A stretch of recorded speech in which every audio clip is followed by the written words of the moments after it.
ನಮಸ್ತೆ. ನಕ್ಷತ್ರ ನಾಡಿ ವಿಶೇಷ ನೇರ ಪ್ರಸಾರ ಕಾರ್ಯಕ್ರಮಕ್ಕೆ ತಮ್ಮೆಲ್ಲರಿಗೂ ಪ್ರೀತಿಯ ಸ್ವಾಗತ. ನಾನು ಕಾವ್ಯ ವಿಶ್ವಕರ್ಮ. ಎಂದಿನಂತೆ ಈ ಕಾರ್ಯಕ್ರಮದಲ್ಲಿ ನಮ್ಮೊಟ್ಟಿಗಿದ್ದಾರೆ ಮಾಸ್ಟರ್ ಪಂಡಿತ ದಿನೇಶ್ ಗುರೂಜಿಯವರು. ಅವರನ್ನ ಕಾರ್ಯಕ್ರಮಕ್ಕೆ ಬರಮಾಡಿಕೊಳ್ತಾ ಕಾರ್ಯಕ್ರಮವನ್ನು ಶುರು ಮಾಡ್ತಾ ಹೋಗೋಣ. ಗುರುಗಳೇ ನಮಸ್ತೆ, ಕಾರ್ಯಕ್ರಮಕ್ಕೆ ಸ್ವಾಗತ. ಓಂ ಶ್ರೀ ಗುರುಭ್ಯೋ ನಮಃ. ಹರಿ ಓಂ. ಓಂ ಕ್ರಾಂ ಕ್ರೀಂ ಕ್ರೋಂ ಸಹ ಭೌಮಾಯ ನಮಃ. ಓಂ ನಮೋ ಭಗವತೆ ವಾಸುದೇವಾಯ. ಓಂ ನಮೋ ನಾರಾಯಣಾಯ. ನಮಸ್ಕಾರ. ಗುರುಗಳನ್ನ ಕಾರ್ಯಕ್ರಮಕ್ಕೆ ಬರಮಾಡಿಕೊಂಡಿದ್ದಾಯ್ತು. ಇದೀಗ ನಿಮ್ಮ ಕೆಲಸ ಸ್ಕ್ರೀನ್ ಮೇಲೆ ಕಾಣಿಸ್ತಾ ಇರುವಂತಹ ನಂಬರ್ಗೆ ಕರೆ ಮಾಡಿ ಮಾತನಾಡಿ ಅಂತ ಹೇಳ್ತಾ, ಇವತ್ತಿನ ವಿಶೇಷ ಸಂಚಿಕೆಯಲ್ಲಿ ವಿಶೇಷವಾದ ಮಾಹಿತಿಯ ಬಗ್ಗೆ ಗುರುಜಿಯವರು ಮಾಹಿತಿಯನ್ನು ನೀಡ್ತಾ ಹೋಗ್ತಾರೆ.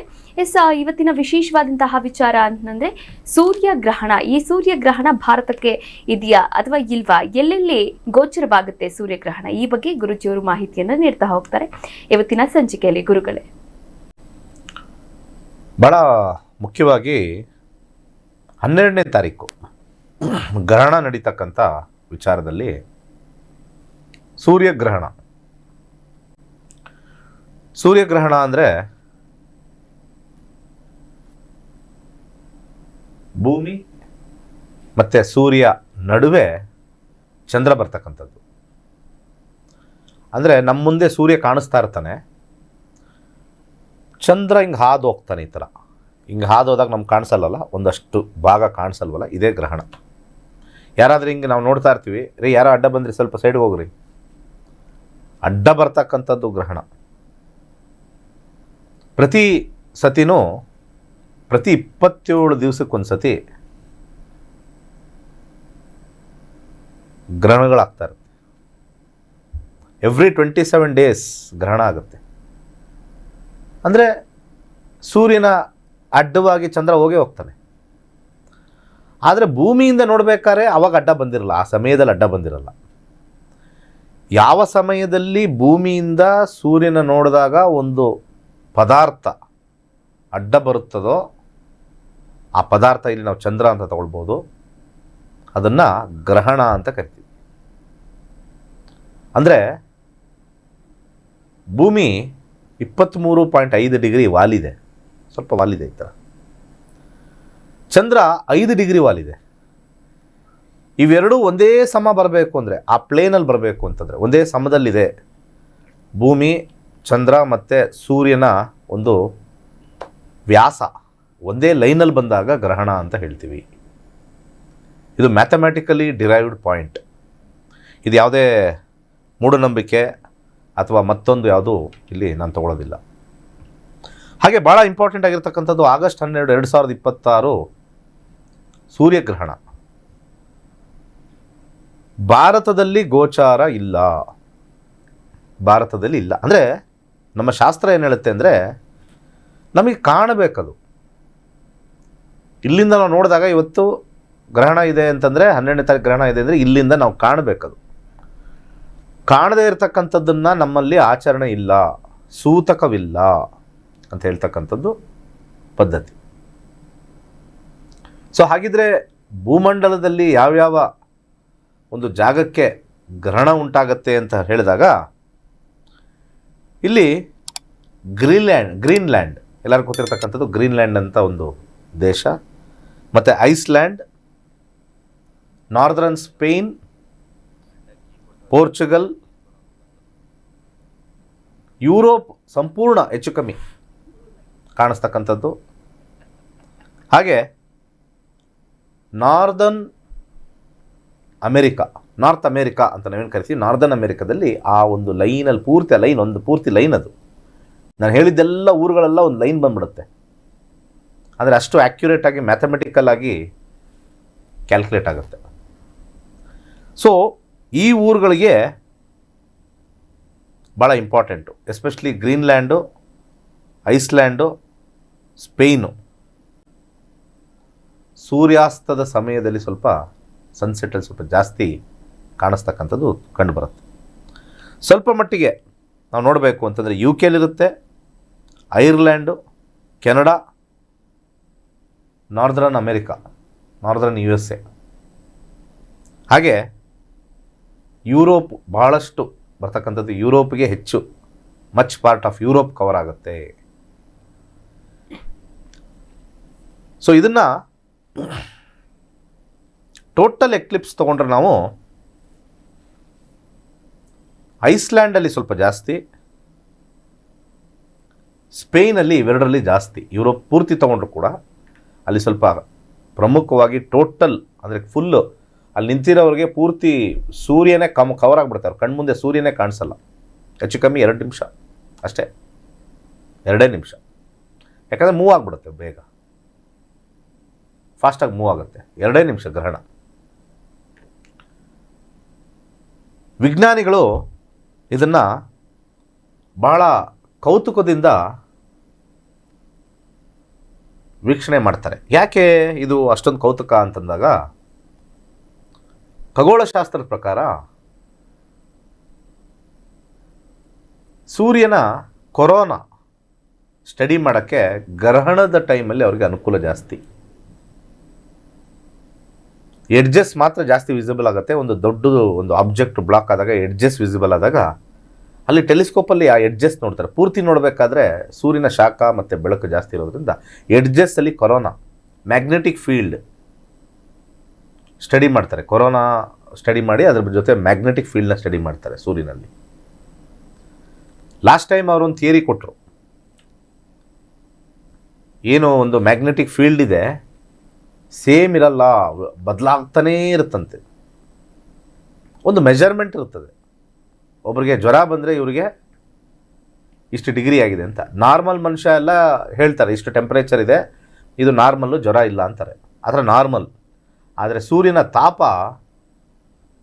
ಹೆಚ್ಚಾಗ್ತಾ ಇರುತ್ತೆ. ಇದನ್ನು ನಾವು ಶಾಸ್ತ್ರದಲ್ಲಿ ಭಾಳ ಹಿಂದೆನೇ ಕೊಟ್ಬಿಟ್ವಿ, ಒಂದು ಕಥೆ ಮುಖಾಂತರ ಕೊಟ್ವಿ. ಛಾಯಾದೇವಿ ಸೂರ್ಯನ ತಾಪ ತಡ್ಕೊಳಕ್ಕಾಗಿಲ್ವಂತೆ, ಓಡೋಟೋಗುವಂತೆ. ಆ ನೆರಳು ಜೊತೆ ಸಂಸಾರ ಮಾಡಿರ್ತಕ್ಕಂಥದ್ದು, ಅವನ ಜೊತೆ ಇರೋಕ್ಕಾಗಲ್ಲಪ್ಪ, ಅವನು ಒಂಥರ ವೇರಿಯಬಲ್ ಟೆಂಪ್ರೇಚರ್ಸ್, ಒಂದು ಕಥೆ ಮುಖಾಂತರ ಅಷ್ಟೇ. ಇದು ಇತ್ತೋ ಇಲ್ವೋ ಅದೆಲ್ಲ ಗೊತ್ತಿಲ್ಲ. ನಾವೊಂದು ಸಬ್ಜೆಕ್ಟ್ನ ಅರ್ಥ ಮಾಡ್ಕೋಬೇಕು ಅಂತಂದರೆ ಒಂದು ಸ್ಟೋರಿನ ಕ್ರಿಯೇಟ್ ಮಾಡಿ ಕೊಟ್ಟಿರ್ತಕ್ಕಂಥದ್ದು ಸ್ವಲ್ಪ ಪೌರಾಣಿಕ ಹಿನ್ನೆಲೆ, ಹಾಗೆ ಮೈಥಾಲಜಿ ಅಂತ ನಾವು ಕರಿತೀವಿ. ಅದರಲ್ಲಿ ಸೂರ್ಯ ಒಂದೇ ತಾಪ ಇರಲ್ಲ. ಅಲ್ಲೇ ನೋಡಿ, ಅದನ್ನೇ ಹೇಳಿರೋದು, ನಮ್ಮ ಶಾಸ್ತ್ರದಲ್ಲೂ ಹೇಳಿದೆ, ಅದನ್ನೇ ಸೈನ್ಸಲ್ಲೂ ಕೂಡ ಕೊರೋನಾ ಬಗ್ಗೆ ಮಾತಾಡ್ತಾರೆ. ಆ ಕೊರೋನಾ ಬಗ್ಗೆ ಮಾತಾಡಬೇಕಾದ್ರೆ ಆ ಕೊರೋನಾದಲ್ಲಿ ವೇರಿಯಬಲ್ ಮ್ಯಾಗ್ನೆಟಿಕ್ ಫೀಲ್ಡು ಮತ್ತು ವೇರಿಯಬಲ್ ಟೆಂಪ್ರೇಚರ್ಸ್, ಒಂದೇ ಸಮ ಟೆಂಪ್ರೇಚರ್ಸ್ ಇರಲ್ಲ. ಟೆಂಪ್ರೇಚರ್ ವ್ಯತ್ಯಾಸ ಆಗ್ತಾ ಇರುತ್ತಲ್ಲಿ. ಅಲ್ಲಿ ಬರ್ನ್ ಆಗ್ತಾನೆ ಇರುತ್ತಲ್ಲಿ, ಸುಡ್ತಾ ಇದೆ.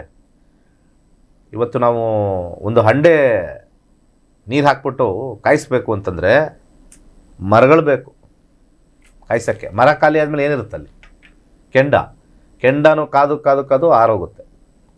ಆ ಸೂರ್ಯನಲ್ಲಿ ಏನು ಬರ್ನ್ ಆಗ್ತಾಯಿದೆ ಗೊತ್ತಿಲ್ಲ. ಹೈಡ್ರೋಜನ್ ಹೀಲಿಯಂ ಅಂತ ಸೈನ್ಸ್ ಹೇಳುತ್ತೆ. ಅಲ್ಲಿ ಹೋಗಿ ಅದೇ ಪದಾರ್ಥ ಬರ್ನ್ ಆಗ್ತಿದೆ ಗೊತ್ತಿಲ್ಲ. ಕೋಟಿ ವರ್ಷದಿಂದ ಜ್ವಾಲೆ ಹೇಗೆ ಬರ್ನ್ ಆಗ್ತಾಯಿದೆ, ಎಷ್ಟು ದೂರದಲ್ಲಿದೆ, ಅಲ್ಲಿಂದ ನಮ್ಗೆ ಬೆಳಕು ಬರ್ತಾ ಇದೆ. ನಮ್ಮ ಹತ್ರದಲ್ಲಿ ಬಂದರೆ ನಾವೆಲ್ಲ ಭಸ್ಮ. ನಾವೊಂಥರ ಒಂದು ಝೋನಲ್ಲಿದ್ದೀವಿ, ಸೇಫ್ ಝೋನಲ್ಲಿದ್ದೀವಿ. ಆ ಸೇಫ್ ಇರೋವರೆಗೂ ಕೂಡ ಏನೂ ತೊಂದರೆ ಆಗಲ್ಲ. ಆ ಸೇಫ್ ಝೋನ್ನ ನಾವು ಏನಾದ್ರು ದಾಟಿದ್ರೆ ಆವಾಗ ಸೂರ್ಯನ ಶಾಖ ಹ್ಯಾಬಿಟ್ಯಾಟಿಗೆ ಆಗಲ್ಲ, ಅಂದರೆ ನಮ್ಮ ಲೈಫ್ಗೆ ಬರೋದಿಲ್ಲ. ಸೊ ಭಾರತದಲ್ಲಿ ಗ್ರಹಣ, ಸೂರ್ಯಗ್ರಹಣ ಇಲ್ಲ. ಸೊ ಆದ್ದರಿಂದ ಹೆಚ್ಚಿನ ವಿಚಾರ ಅದರಲ್ಲಿ ಹೇಳ್ತಕ್ಕಂಥ ಅವಶ್ಯಕತೆ ಬರೋದಿಲ್ಲ. ಸೊ ಗ್ರಹಣ ಇಲ್ಲಿ ಆಚರಣೆ ಇಲ್ಲ ಅಂತ ಹೇಳ್ಬೋದು. ಭಾರತದಲ್ಲಿ ಸೂರ್ಯಗ್ರಹಣ ಗೋಚರ ಆಗೋದಿಲ್ಲ ಅಂತ ಗುರುಗಳು ಹೇಳಿದ್ರು. ವೀಕ್ಷಕರೇ, ನೀವು ಕೂಡ ಕಾಲ್ ಮಾಡಬಹುದು, ಕರೆ ಮಾಡಿ ಮಾತನಾಡಬಹುದು ಗುರುಜಿಯವರೊಟ್ಟಿಗೆ ನೇರವಾಗಿ ಅಂತ ಹೇಳ್ತಾ ಕಾರ್ಯಕ್ರಮದಲ್ಲಿ ಮೊದಲ ಕರೆ ಸಿದ್ಧವಾಗಿದೆ. ನಮಸ್ತೆ, ಎಲ್ಲಿಂದ ಕಾಲ್ ಮಾಡ್ತಾ ಇದ್ದೀರಾ? ತಮ್ಮ ಹೆಸರು? ಬೆಂಗಳೂರಿಂದ ಮೇಡಮ್. ಯಾರ ಬಗ್ಗೆ ಕೇಳಬೇಕಾಗಿತ್ತು? ನನ್ನ ಮಗನ ಬಗ್ಗೆ ಮೇಡಮ್. ಯಾವ ವಿಚಾರವಾಗಿ? ಅವನು ಇವಾಗ ಒಂದು ಆಫೀಸಲ್ಲಿ ಕೆಲಸ ಮಾಡ್ತಾವನೆ. ಓಕೆ. ಅದು ಯಾವ್ದಾದ್ರು ಬಿಸ್ನೆಸ್ ಮಾಡಿದ್ರೆ ಚೆನ್ನಾಗಾಗುತ್ತಾ ಅಂತ ಓಕೆ. ಅವರ ಡೇಟ್ ಆಫ್ ಬರ್ತ್ ಕೊಡಿಮಾ. 29/11/2000 ಬೆಳಗಿನ ಜಾವ 5:25. 29/11/2000 ಬೆಳಗಿನ ಜಾವ 5:25. ಸ್ಥಳ ಸ್ಥಳ ಬೆಂಗಳೂರು, ರಾಜಾಜಿನಗರ. ಬೆಂಗಳೂರು. ಓಕೆ, ಗುರುಗಳಿದ್ದಾರೆ, ಮಾತನಾಡಬಹುದು. ನಮಸ್ಕಾರ. ಏನು ಓದಿದ್ದಾರೆ? BSc ಮಾಡಿದ್ದಾನೆ ಗುರು. BSc. ಹಾ. ಓಕೆ. ಬ್ಯಾಚುಲರ್ ಆಫ್ ಸೈನ್ಸ್ ತಾನು ನೀವು ಹೇಳಿದ್ದು ನೀವು? ಹಾ. ಓಕೆ. 2029ವರೆಗೂ ರಾಹು ದಶೆ ನಡೀತಾ ಇದೆ. ರಾಹು ದಶೆ ಹೇಗಿದೆ ಅಂತ ನೋಡೋಣ. ರಾಹು ದಶೆ ಆದ ನಂತರ ಬರ್ತಕ್ಕಂಥ ಮುಂದಿನ ಒಂದು ದಶೆ ಬಿಸ್ನೆಸ್ಗೆ ಅನುಕೂಲನಾ ಅಂತ ಫಸ್ಟ್ ನೋಡಬೇಕು. ರಾಹು ದಶೆಯಲ್ಲಿ 1, 2, 3, 4, 6, 7, 10 ಕಾಂಬಿನೇಷನು ತುಂಬ ಚೆನ್ನಾಗಿದೆ. ಗುರುನೂ ಕೂಡ ಅದ್ಭುತವಾಗಿದೆ. ಕಮಿಷನ್ ಬಿಸ್ನೆಸ್ ಮಾಡ್ಬೋದು. ಮಂಗಳ ರಾಹುವಿನ ನಕ್ಷತ್ರ, ಗುರುವಿನ ಸಬ್ಲಾಡು. ಮುಂದೆ ಬರ್ತಕ್ಕಂಥ ರಾಹು 7ನೇ ಮನೆ, ಈಗ ಬರ್ತಕ್ಕಂಥ ಗುರುನೂ ಕೂಡ 6ನೇ ಮನೆ, 1ನೇ ಮನೆ. ಸ್ವಲ್ಪ ಹಣ ಸಿಗ್ತಕ್ಕಂಥ ಚಾನ್ಸಸ್ ಸ್ವಲ್ಪ ಕಷ್ಟಪಟ್ಟು ಮಾಡ್ಬೋದು. ಲ್ಯಾಬ್ ಹಾಕ್ಬೋದು. ನನ್ನ ಪ್ರಕಾರ ಲ್ಯಾಬ್ ಬಿಸ್ನೆಸ್, ಲ್ಯಾಬೊರೇಟರಿ ಬಿಸ್ನೆಸ್ ಅಂತ ನಾವೇನು ಕರಿತೀವಿ ಅದನ್ನು ಮಾಡ್ಬೋದು. ರಾಹು 7ನೇ ಮನೆ, 6ನೇ ಮನೆ ತೋರಿಸಿದೆ. ಗುರುವಿನ ನಕ್ಷತ್ರ, ಶನಿಯ ಸಬ್ಲಾಡ್ ತೋರಿಸಿದೆ. ಕಾಂಬಿನೇಷನ್ 29ವರೆಗೂ ಬಿಸ್ನೆಸ್ ಮಾಡೋ ಯೋಗ ಇದೆ. ಹೆಚ್ಚಿನ ಬಂಡವಾಳ ಹಾಕದೆಲೆ ಸರ್ವಿಸ್ ಓರಿಯೆಂಟೆಡ್ 6 ಅಂತಂದಾಗ, ಹೆಚ್ಚಾಗಿ 6 ಅಂತ ಬಂದಾಗ ನಾವು ಸರ್ವಿಸ್ ಅಂತ ಹೇಳ್ತೀವಿ. ಯಾವಾಗಲೂ ಕೂಡ ಬಿಸ್ನೆಸ್ಸಲ್ಲಿ ಅನೇಕ ವಿಚಾರದಲ್ಲಿ ನಾವು ಸರ್ವಿಸ್ ಓರಿಯೆಂಟೆಡ್ ಅಂತ ನಾವು ಕರಿತೀವಿ 6 ಅಂತ ಬಂದಾಗ. 6 is more of service oriented, service related ಆಗಿರ್ತಕ್ಕಂಥದ್ದು. ನನ್ನ ಸಜೆಷನ್ನು ಲ್ಯಾಬ್ ಟೆಕ್ನಿಷಿಯನ್ನು, ಲ್ಯಾಬ್ ಹಾಕ್ತಕ್ಕಂಥದ್ದು, ಅಥವಾ ನಮ್ಮ ಇದಕ್ಕೆ ಸಾಮಾನ್ಯ ಜನಕ್ಕೆ ನಮ್ಮ ಬ್ಲಡ್ ಟೆಸ್ಟು, ಯೂರಿನ್ ಟೆಸ್ಟು, ಆ ಟೆಸ್ಟ್ ಈ ಟೆಸ್ಟ್ ಮಾಡ್ತಲ್ಲ, ಆ ಟೆಸ್ಟ್ ಮಾಡ್ತಕ್ಕಂಥದ್ದು ಇವರಿಗೆ ಉತ್ತಮವಾಗಿರ್ತಕ್ಕಂಥ ಲೈನು. ಇವರಿಗೆ ಗುರು 6ನೇ ಮನೆಯಲ್ಲಿರ್ತಕ್ಕಂಥದ್ದು ಬಲಗೈ ತೋರ್ ಬೆರಳಿಗೆ ಒಂದು yellow sapphire, south African yellow sapphire ಹಾಕಿಸಿ, ಖಂಡಿತ ಒಳ್ಳೆಯದಾಗುತ್ತೆ. ಒಳ್ಳೆಯದಾಗಲಿ. ಕರೆ ಮಾಡಿದ್ದಕ್ಕಾಗಿ ಧನ್ಯವಾದಗಳು. ಮತ್ತೊಂದು ಕರೆ ಸಿದ್ಧವಾಗಿದೆ ಕಾರ್ಯಕ್ರಮದಲ್ಲಿ. ನಮಸ್ತೆ, ಎಲ್ಲಿಂದ ಕಾಲ್ ಮಾಡ್ತಾ ಇದ್ದೀರಾ? ತಮ್ಮ ಹೆಸರು? ಹಲೋ, ನಮಸ್ತೆ, ತಮ್ಮ ಹೆಸರು ಹೇಳಿಮ್ಮ. ನನ್ನ ಹೆಸರು ಶ್ವೇತಾ ಅಂತ. ಓಕೆ, ಯಾರ ಬಗ್ಗೆ ಕೇಳಬೇಕಾಗಿತ್ತು ಶ್ವೇತಾ? ನನ್ನ ಮಗನ ಬಗ್ಗೆ ಕೇಳಬೇಕಾಯ್ತು. ಯಾವ ವಿಚಾರವಾಗಿ? ಅವನು ಇದು ಜಾಬ್. ಓಕೆ, ಅವರ ಡೇಟ್ ಆಫ್ ಬರ್ತ್ ಹೇಳಿ. 5ನೇ ತಾರೀಕು 2ನೇ ತಿಂಗಳು 2004. 5/2/2004. ಓಕೆ, ಹುಟ್ಟಿದ ಸಮಯ? ಬ್ಯಾಂಗ್ಳೂರ್. ಹುಟ್ಟಿದ ಸಮಯ 5:44 PM. ಓಕೆ, 5:44 ಸಾಯಂಕಾಲ, ಬೆಂಗಳೂರು. ಸಾಯಂಕಾಲ. ಓಕೆ, ಗುರುಗಳಿದ್ದಾರೆ, ಮಾತನಾಡಬಹುದು. ನಮಸ್ಕಾರ. ನಮಸ್ಕಾರ ಗುರುಜಿ. ಇದ್ರ ಪ್ರಕಾರ ಅವರು ಕರ್ಕಾಟಕ ಲಗ್ನ, ಕರ್ಕಾಟಕ ರಾಶಿ, ಪುಷ್ಯ ನಕ್ಷತ್ರ. ಸದ್ಯಕ್ಕೀಗ 2034 ಅಂದರೆ 27 ಆದ ನಂತರ ಕೇತು ಪ್ರಾರಂಭವಾಗುತ್ತೆ. ಬುಧ ನಡೀತಾ ಇದೆ. ಈಗ ಡಿಗ್ರಿ ಮುಗಿಸಿದ್ರಾ? ಹಲೋ, ಡಿಗ್ರಿ ಮುಗಿಸಿದ್ರಾ? ಇಂಜಿನಿಯರಿಂಗ್ ಮುಗೀತು. ಈಗ 2 ತಿಂಗಳಾಯ್ತು. ಏನು ಪ್ರಶ್ನೆ? ಕೆಲಸ ಸಿಗ್ತಾ ಇಲ್ಲ ಅಂತ. ಕೆಲಸ ಸಿಗ್ತಾ ಇಲ್ಲ ಅಂತ. ಮುಂದೆ ಬರ್ತಕ್ಕಂಥ ಕೇತು ನೋಡೋಣ. 2-11 ಇದೆ, ಚೆನ್ನಾಗಿದೆ. ಈಗ ಬರ್ತಕ್ಕಂಥ ಅಂತರ್ಭುಕ್ತಿ 12, 9, 11. ಈ ಕಾಂಬಿನೇಷನಲ್ಲಿ 11, 9, 6, 10 ನಮಗೆ ಸರ್ಕಲ್ ಆಗಬೇಕು. 6, 10 ಸರ್ಕಲ್ ಆದಾಗ ಕೆಲಸ ಸಿಗುತ್ತೆ. 9 ಬಂದಾಗ ಕೆಲಸ ಸಿಗುತ್ತೆ, ಬಟ್ ಕಮ್ಮಿ ಸಂಬಳ ಸಿಗ್ತಾ ಇರುತ್ತೆ ಅಂತ ಹೇಳುತ್ತಿದ್ದು. ಈ ಚಂದ್ರ ನಮ್ಮ ಅನುಭವದಲ್ಲಿ ಏನು ಹೇಳುತ್ತೆ, ಸಂಬಳ ಕಮ್ಮಿ, ಯಾವುದೋ ಸ್ವಲ್ಪ ಹೆಸರಿಲ್ಲದೆ ಇರತಕ್ಕಂಥ ಕಂಪ್ನಿಗಳು, ಕೇಳಲೇ ಇಲ್ಲ ಕಂಪ್ನಿ ಯಾವುದೋ ಅಂಥದ್ದು, ತಗೋ ಒಂದು 15,000 20,000 ಕೊಡ್ತೀವಿ, ಟ್ರೈನಿಂಗ್ ಕೊಡ್ತೀವಿ ಅಂತ ಹೇಳ್ತಕ್ಕಂಥ ಗ್ರಹ ಚಂದ್ರ ಇದೆ. ಚಂದ್ರ ಆದಮೇಲೆ ಮಂಗಳ ಬರುತ್ತೆ. ಮಂಗಳನಲ್ಲೂ ಕೂಡ 4 ಕಾಂಬಿನೇಷನ್ 10. ಇನ್ನು 2 to 3 months ಒಳಗಡೆ ಮಂಗಳ ಬಂದಾಗ ಒಳ್ಳೆ ಕೆಲಸ ಸಿಗುತ್ತೆ. 8 ಮುಖದ ರುದ್ರಾಕ್ಷಿ ಹಾಕಿ ಇನ್ನು 2 monthsಲ್ಲಿ 3 months ಒಳಗಡೆ ಕೆಲಸ ಸಿಗುತ್ತೆ, ಸಕ್ಸಸ್ ಆಗೇ ಆಗುತ್ತೆ. ಮುಂದೆ ಕೇತುನು ಕೂಡ ವರ್ಕ್ ಫ್ರಮ್ ಹೋಮು ಆ ರೀತಿ ಆಗಿರ್ತಕ್ಕಂಥ ಕಲ್ಚರ್ ತೋರಿಸ್ತಾ ಇದೆ. ಒಳ್ಳೆಯದಾಗಲಿ 27 ಆದ ನಂತರ. ಕರೆ ಮಾಡಿದ್ದಕ್ಕಾಗಿ ಧನ್ಯವಾದಗಳು. ವೀಕ್ಷಕರೇ, ಸ್ಕ್ರೀನ್ ಮೇಲೆ ಕಾಣಿಸ್ತಾ ಇರುವಂತಹ ನಂಬರ್ಗೆ ಕರೆ ಮಾಡಿ ಈ ಕೂಡಲೇ ನೀವು ಕೂಡ ಕೈಲಾಶ ಯಂತ್ರವನ್ನು ಆರ್ಡರ್ ಮಾಡಬಹುದು. ಹಾಗೆ ಆರ್ಡರ್ ಪ್ಲೇಸ್ ಮಾಡಿದ ನಂತರ ನಿಮಗೆ ತಲುಪಿದ ನಂತರ ನೀವು ಪೂಜೆ ಮಾಡಿ ಶುಭ ಫಲಗಳನ್ನು ಕೂಡ ಪಡಿಬಹುದು ಅಂತ ಹೇಳ್ತಾ ಮತ್ತೊಂದು ಕರೆ ಸಿದ್ಧವಾಗಿದೆ. ನಮಸ್ತೆ, ಎಲ್ಲಿಂದ ಕಾಲ್ ಮಾಡ್ತಾ ಇದ್ದೀರಾ? ತಮ್ಮ ಹೆಸರು? ಹಲೋ, ನಮಸ್ತೆ, ಎಲ್ಲಿಂದ ಕಾಲ್ ಮಾಡ್ತಾ ಇದ್ದೀರಾ? ತಮ್ಮ ಹೆಸರು ಹೇಳಿ. ಮೇಡಮ್, ನಾವಿಲ್ಲ ಬೆಂಗಳೂರಿನ ಮೇಡಮ್ ಕಾಲ್ ಮಾಡ್ತಾ ಇರೋದು. ಓಕೆ, ಯಾರ ಬಗ್ಗೆ ಕೇಳಬೇಕಾಗಿತ್ತು? ಮೇಡಮ್, ನಮ್ಮ ತಾಯಿಯವ್ರ ಬಗ್ಗೆ ಕೇಳಬೇಕಿತ್ತು. ಯಾವ ವಿಚಾರವಾಗಿ ಸರ್? ಮೇಡಮ್, ಅವರು ಒಂದು ಸೈಟ್ ತಗೊಂಡಿದ್ರು. ಓಕೆ, ಅದು ಇವಾಗ ಇದು ಕೋರ್ಟ್ ಕೇಸ್ ಅಲ್ಲಿ ಇದೆ. ಅದು ಯಾವಾಗ ಆಗುತ್ತೆ ಅಂತ ಕೇಳಬೇಕಿತ್ತು ಮೇಡಮ್. ಪ್ರಶ್ನಾಶಾಸ್ತ್ರಕ್ಕೆ ಹೋಗ್ಬೋದು. 1 to 249 ಒಳಗಡೆ ಒಂದು ಸಂಖ್ಯೆಯನ್ನ ಹೇಳಿ. Madam number 1 madam. Number 1. Okay, ಗುರುಗಳಿದ್ದಾರೆ, ಮಾತನಾಡಬಹುದು. ಆಯ್ತು ಮೇಡಮ್. ಹಲೋ ಸರ್ ನಮಸ್ಕಾರ ಸರ್. 4/4/11 ಪರವಾಗಿಲ್ಲ, ತೊಂದರೆ ಇಲ್ಲ. ಗುರು 2027 ಫೆಬ್ರವರಿವರೆಗೂ ಇರುತ್ತೆ. 6ನೇದು ಏನು ಹೇಳುತ್ತೆ ನೋಡೋಣ. ಕಸ್ಬು ಲಿಟಿಗೇಷನ್ ವಿಚಾರದಲ್ಲಿ 6ನೇದು 12/6 ಅಂತ ಬರ್ತಾರೆ. ಸ್ವಲ್ಪ ಹಣ ಖರ್ಚಾಗುತ್ತೆ, ಆಮೇಲೆ ಕೊನೆಗೆ ನೀವು ವಿನ್ ಆಗ್ತೀರಾ. ಸರಿ ಸರ್. 12ನೇ ಮನೆ ಅಂತಂದಾಗ ಖರ್ಚು ಅಂತ ಬರುತ್ತೆ. 6 ಅಂತ ಗೆಲುವು ಅಂತ ಬರುತ್ತೆ. 6ನೇದು ಶತ್ರುವಿಂದ ಗೆಲುವು. ಅದು ಕೊನೆಯಲ್ಲಿ ಟೇಸ್ಟಲ್ಲಿ ಬಂದಿದೆ, ಆದರೆ ಖರ್ಚಿಲ್ಲದೆ ನಿಮಗೆ ವಿನ್ ಆಗೋಕ್ಕಾಗಲ್ಲ. ಏನೋ ಒಂದು ಕಾಂಪ್ರಮೈಸು, ಇಷ್ಟು ಕೊಡಿ ಮುಗಿಸ್ತೀವಿ ಅಂತ ಹೇಳ್ತಕ್ಕಂಥ ಒಂದು ಸಾಧ್ಯತೆ ಇದೆ. 4ನೇ ಮನೆ ಆಸ್ತಿ, 12 ಖರ್ಚು, ಆಮೇಲೆ ಆಸ್ತಿ, ನಿಮಗೆ ಆಸ್ತಿಯಲ್ಲಿ ಜಯ. 6ನೇದು ಜಯ. ಇಷ್ಟು ಕೂಡ ಕಾಂಬಿನೇಷನಲ್ಲಿ ಬರ್ತಾ ಇದೆ. ಸೊ ಖಂಡಿತ ಆಗುತ್ತೆ. ಶನಿ 12ನೇ ಮನೆ ಬಂದಿರೋದ್ರಿಂದ ನಿಮ್ಮ ತಾಯಿಯವ್ರಿಗೆ ಎಳ್ಳೆಣ್ಣೆ ದಾನನ ಪ್ರತಿ ಶನಿವಾರ ಮಾಡ್ತಾ ಬರೋಕ್ಕೆ ಹೇಳಿ, ಖಂಡಿತ ಸಕ್ಸಸ್ ಆಗುತ್ತೆ. ಶುಕ್ರ 6ನೇ ಮನೇಲಿರೋದ್ರಿಂದ ಸ್ವಲ್ಪ ಲಕ್ಷ್ಮೀ ದೇವಿ ಆರಾಧನೆ ಮಾಡಿಕೊಂಡು ಕೋರ್ಟಿಗೆ ತೆಳೆದ್ರೆ ಸಕ್ಸಸ್ ಆಗುತ್ತೆ. ಸ್ವಲ್ಪ ನಿಧಾನ. ಕರೆ ಮಾಡಿದ್ದಕ್ಕಾಗಿ ಧನ್ಯವಾದಗಳು. ಮತ್ತೊಂದು ಕರೆ ಸಿದ್ಧವಾಗಿದೆ. ನಮಸ್ತೆ, ಎಲ್ಲಿಂದ ಕಾಲ್ ಮಾಡ್ತಾ ಇದ್ದೀರಾ? ತಮ್ಮ ಹೆಸರು? ಮೇಡಮ್ ನಾವು ಧಾರವಾಡದಿಂದ ರೀ. ಯಾರ ಬಗ್ಗೆ ಕೇಳಬೇಕಾಗಿತ್ತು? ನಾವು ಧಾರವಾಡದಿಂದ ಯಾರ್ ಬಗ್ಗೆ ಜಾಬ್ ಬಗ್ಗೆ ಕೇಳಬೇಕಾಗಿತ್ತು. ಓಕೆ, ಯಾವ ವಿಚಾರವಾಗಿ? ಜಾಬ್ ಬಗ್ಗೆ ರೀ. ಓಕೆ, ನಮ್ಮ ಮಗನ ಜಾಬ್ ಬಗ್ಗೆ ಕೇಳಬೇಕಾಗಿತ್ತು. ಡೇಟ್ ಆಫ್ ಬರ್ತ್ ಹೇಳಿ. ಡೇಟ್ ಆಫ್ ಬರ್ತ್ ಇಲ್ಲ, ಪ್ರಶ್ನಾಶಾಸ್ತ್ರ ಓಕೆನ್ರಿ. ಓಕೆ, ಹೇಳಿ. 36 ರೀ ನಂಬರ್. ಗುರುಗಳಿದ್ದಾರೆ, ಮಾತನಾಡಬಹುದು. ಕೊಡ್ರಿ. ನೀವು ಪ್ರಶ್ನಾಶಾಸ್ತ್ರ ಕೇಳ್ತಾ ಇದ್ದಾರೆ ಅಂದರೆ ಡೇಟ್ ಆಫ್ ಬರ್ತ್ ಮುಂಚೆ ಕೇಳಿದ್ರಾ? ಹಲೋ, ನೀವು ಡೇಟ್ ಆಫ್ ಬರ್ತ್ ಮುಂಚೆ ಕೇಳಿದ್ರಾ? ಡೇಟ್ ಆಫ್ ಇಲ್ರಿ. ಡೈರೆಕ್ಟ್ ಪ್ರಶ್ನಾಶಾಸ್ತ್ರ. ಯಾಕೆ ಡೇಟ್ ಆಫ್ ಬರ್ತ್ ಇಲ್ವಾ? ಡೇಟ್ ಆಫ್ ಬರ್ತ್ ಸರಿಯಾಗಿಲ್ರಿ ಗುರುಜಿ. ಯಾಕೆ ನಿಮ್ಮಗ ತಾನೇ? ಯಾಕೆ ಡೇಟ್ ನೋಡ್ಕೊಂಡಿಲ್ವಾ? ಟೈಮ್ ನೋಡ್ಕೊಂಡಿಲ್ವಾ? ಇಲ್ರಿ, ಅವ್ರ ಗುರುಜಿ ಒಂದ್ಸಲ ನಿಮ್ ಕಡೆ ನಿಮ್ದ ಸ್ಟೂಡೆಂಟ್ ರೀ. 84 ಬ್ಯಾಚ್ ರೀ. ಏನ್ ಮಾಡಕ್ಕಾಗ್ತದೆ 84 ಆದ್ರೆ? ಹಲೋ, ಜಾಬ್ ಹೇಳಿ. ಬಗ್ಗೆ ಕೇಳ್ಬೇಕಾಯ್ತು. 1 ತಿಂಗ್ಳು ಆಯ್ತು ಜಾಬ್ ತೆಗ್ದಿದಾರ. ಆಯ್ತು, ಬೇರೆ ಜಾಬ್ ಯಾವಾಗ ಸಿಕ್ತಿತ್ತು ಅಂತ. ಆ್ಯಪ್ ಯಾಕೆ ಯೂಸ್ ಮಾಡ್ತಾ ಇಲ್ಲ ನಮ್ದು? ಏನ್ರಿ? ಆ್ಯಪ್ ಯೂಸ್ ಮಾಡ್ತಾ ಇಲ್ವಾರು? ಮಾಡ್ತಾರ್ರಿ. ಪ್ರಶ್ನಾಶಾಸ್ತ್ರ ನಿಮ್ ಬಾಯಿಂದ ಕೇಳ್ಬೇಕಂತ.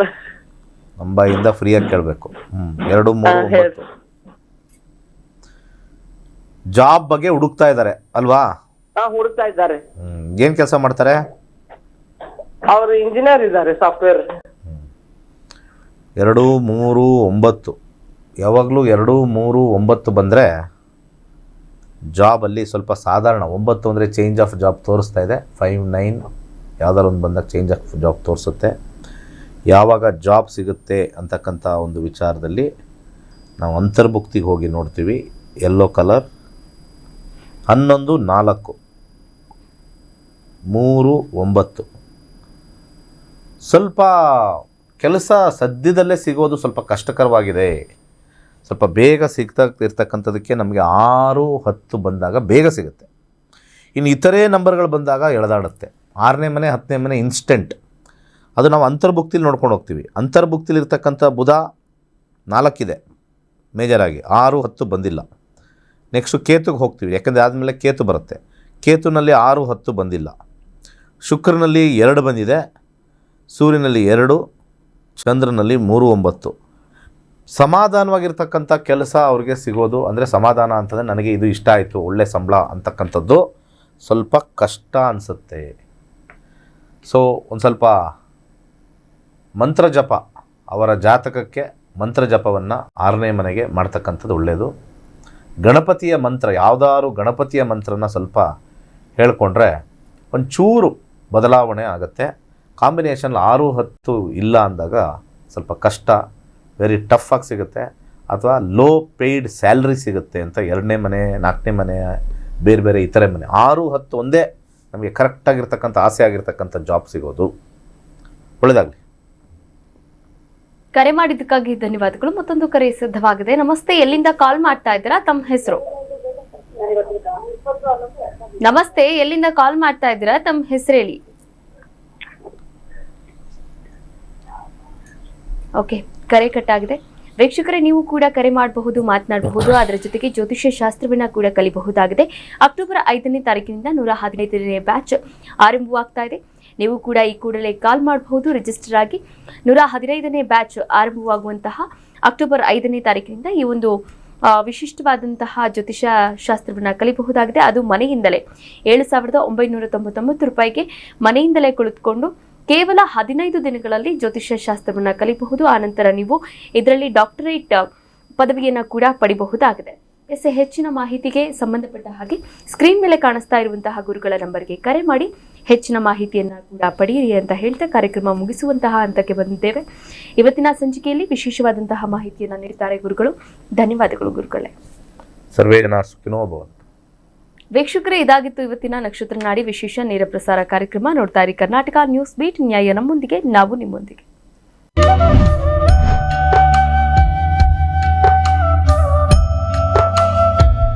ಕರ್ನಾಟಕ ನ್ಯೂಸ್ ಬೀಟ್ ಫಾಲೋ ಮಾಡಿ, ಸಬ್ಸ್ಕ್ರೈಬ್ ಮಾಡಿ.